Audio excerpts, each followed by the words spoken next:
श्री हनुमते नमः। अस्य श्री हनुमत् कवचस्तोत्रमन्त्रस्य वसिष्ठऋषिः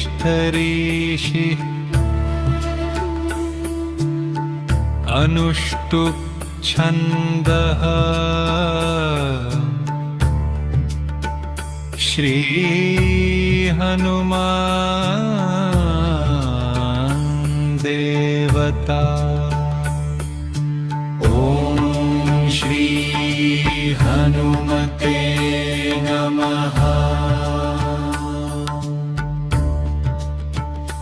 हनुमान् पूर्वतः पातु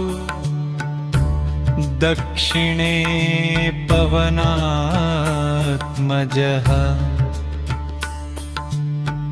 प्रतीचा पातु रक्षोद्गनः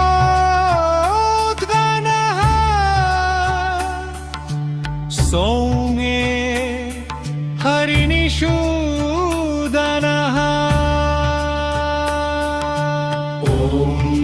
श्री हनुमते नमः।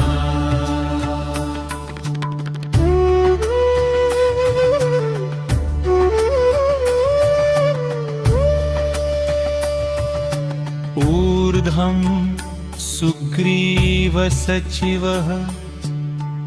पाताले व्यमरप्रभुः शिरो मे पातु कपीशः भालं पातु महाबलः।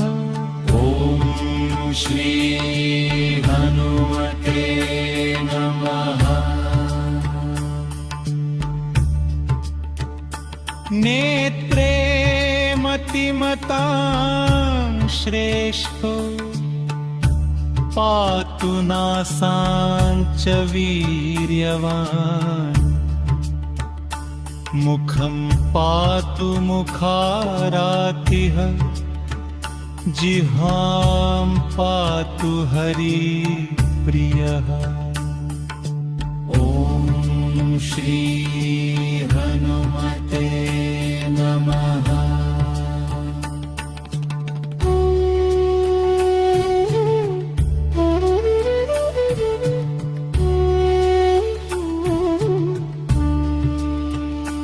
कण्ठं पातु कपिश्रेष्ठः स्कन्धौ पातु सुराधिपः भुजौ पातु महातेजा करो पातु रणप्रियः। ॐ श्री हनुमते नमः।